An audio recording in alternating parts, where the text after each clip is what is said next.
October 19th, 1987. The Dow Jones loses 22% in a single day. Pension funds evaporate. Retirement accounts turn to ash. Middle-class investors watch decades of savings disappear before lunch. And on that same day, a handful of people make more money than they've made in their entire lives. Not by luck, not by accident, by design. The thing about market crashes is that they're sold to us as natural disasters, acts of God, economic earthquakes that nobody could predict and nobody profits from. But that's not quite true, because while most people are losing, someone else is collecting. And the gap between those two groups isn't random, it's structural. This is about who's actually holding the bag when everything falls apart, and why the system might be built to make sure it's never them. Let's start with something uncomfortable. Every major crash in modern history has been followed by one of the largest wealth transfers in that generation. The 2008 financial crisis alone transferred roughly $10 trillion in household wealth upward. The COVID crash in 2020, similar story. Assets got cheaper, credit got tighter, and the people with cash and access bought everything on sale. This isn't conspiracy, it's accounting. But here's what makes it worth talking about right now. We're sitting at the tail end of one of the longest bull runs in history. Valuations are stretched, debt levels are historic, and every major financial institution will tell you that a correction is overdue. Not if, when. So the question isn't whether markets will crash again. The question is who's positioned to win when they do. Because the answer reveals how the entire machine actually works. If you're curious about what's happening behind the scenes of money, markets, and power, subscribe now before we continue. Let's talk about shorting. Most people understand buying a stock. You pay money, you own a piece of a company, you hope it goes up. Simple. Shorting is the opposite. You borrow a stock you don't own, sell it immediately, and promise to return it later. If the price drops, you buy it back cheaper, return the borrowed share, and pocket the difference. You make money when things fall. Now, shorting gets demonized. It's painted as vultures profiting from destruction. And sometimes it is. But it's also one of the only mechanisms that lets markets actually discover real prices. Short sellers dig into companies. They find fraud. They expose bad accounting. They call out bubbles before they pop. The problem is that shorting is expensive and dangerous for regular investors. You need margin accounts, you pay borrowing fees, and your losses are theoretically unlimited. If you short a stock at $50 and it goes to $500, you're ruined. So retail investors don't really short. Hedge funds do. Institutional players do. People with deep capital and risk management teams. When the market crashes, they clean up. But shorting is just one lever. The bigger advantage is liquidity. Here's what that means in practice. When markets crash, everything goes on sale. Stocks, bonds, real estate, commodities. It's a clearance event. But you can only buy if you have cash, and most people don't. In fact, most people are forced to sell. Because when your portfolio drops 30%, your margin calls trigger. Your broker demands more collateral. If you can't post it, they liquidate your positions automatically at the worst possible time, at the worst possible price. Or maybe you don't have a margin account. Maybe you just need money. Medical bills, mortgage payments, job loss. Crashes don't happen in isolation. They happen during recessions. And recessions mean people need liquidity yesterday. So they sell, not because they want to, because they have to. Meanwhile, institutional investors, sovereign wealth funds, and family offices are sitting on cash reserves specifically for this moment. They've been raising capital for months. They've been waiting. And when assets hit bottom, they buy. Not stocks, entire companies. Not houses, entire neighborhoods. The 2008 crash is the clearest example. Private equity firms bought thousands of foreclosed homes at 30 to 50 cents on the dollar. They turned them into rentals. A decade later, those portfolios are worth billions.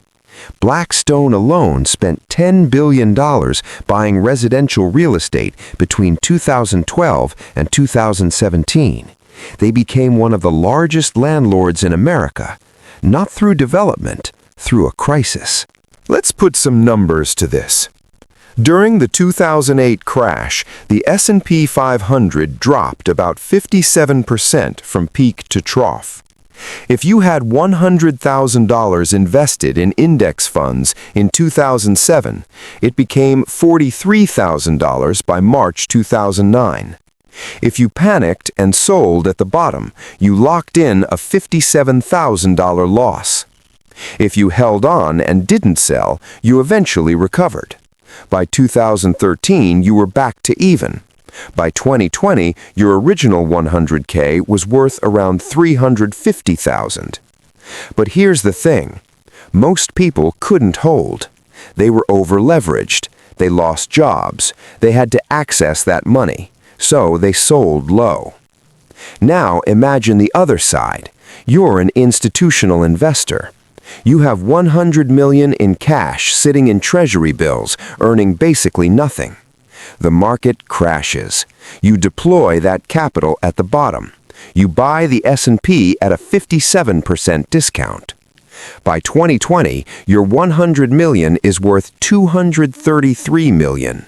You didn't time the market perfectly. You didn't need to. You just had cash when everyone else needed to sell.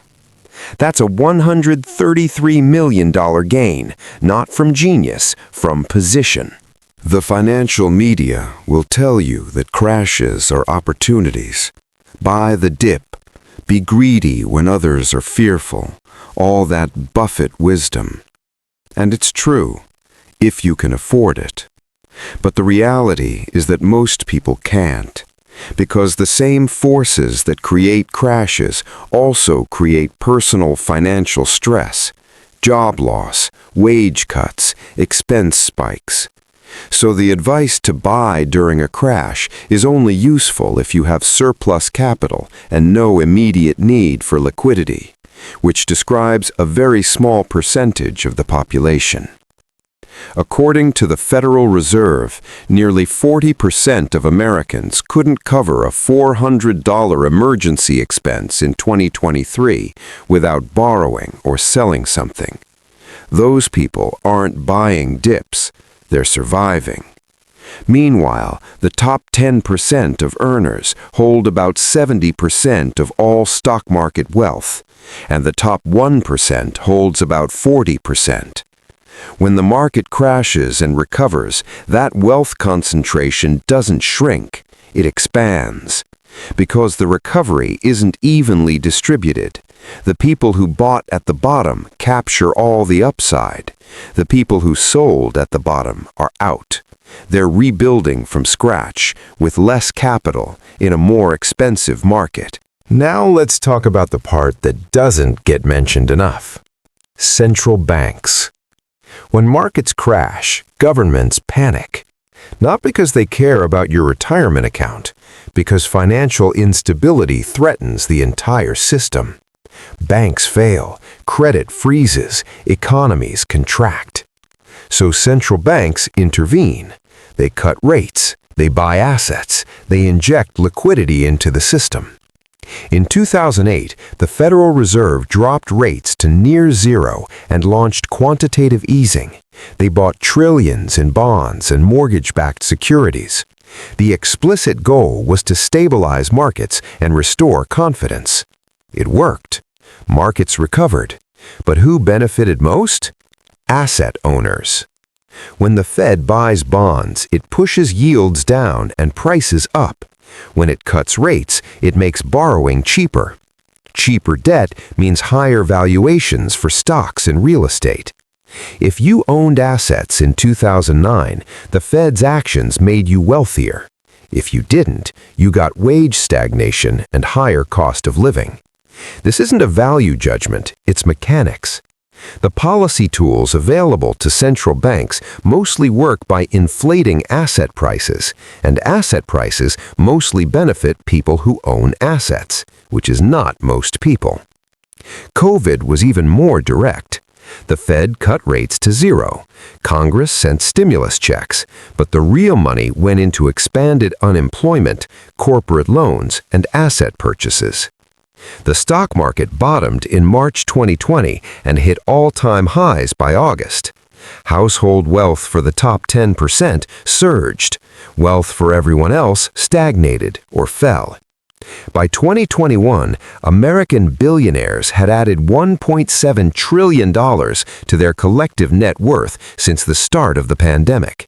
Not because they worked harder, because asset prices went vertical. So, what does this mean structurally?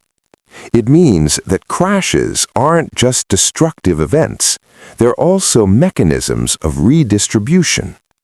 Every time markets collapse, wealth moves from fragile hands to stable ones, from over-leveraged retail investors to cash-rich institutions, from forced sellers to patient buyers.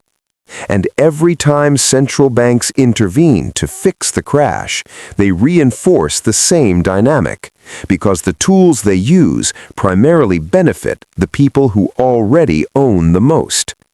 This creates a feedback loop. Crashes consolidate wealth. Recoveries are funded by policies that inflate assets. The people who survived the crash get richer. The people who didn't fall further behind. Rinse and repeat. It's not a conspiracy, it's a design feature. The system is built to protect itself. And protecting the system means protecting the institutions and individuals who hold the most capital, because they're the ones who keep the machine running. Here's the irony. The rhetoric around free markets is that they're supposed to be efficient. Prices reflect true value. Risk gets distributed. Bad actors fail. But when markets actually try to do that, when prices fall and risks materialize and institutions start failing, we intervene. We bail out banks. We stimulate demand. We backstop losses. Which is fine, maybe necessary, but it also means the market isn't really free. It's managed, selectively. Losses get socialized, gains stay private. And the people who understand that dynamic, who position themselves accordingly, are the ones who benefit when everything breaks. So who really benefits when markets crash? The short answer is anyone who has cash, access, and time. The longer answer is that crashes don't create winners and losers randomly. They amplify existing structures. They punish vulnerability and reward stability. And stability in a financial system is mostly a function of how much capital you started with. You can call that unfair, you can call it inevitable, but you can't call it accidental. The system doesn't break during a crash, it works exactly as designed. And the next time markets fall, the same people will be waiting, not hoping for disaster, just ready for the sale. The question is whether you'll be selling or buying. Look, if you made it this far, you're clearly not here for surface-level finance content. Subscribe, because the next one's going to be just as uncomfortable. But I need to know what you want dissected next. Comment below with your vote. How do insider trading laws actually work, and who gets away with it? the hidden economics of currency manipulation, or why inflation numbers never match what you're actually paying. Top comment decides the next script.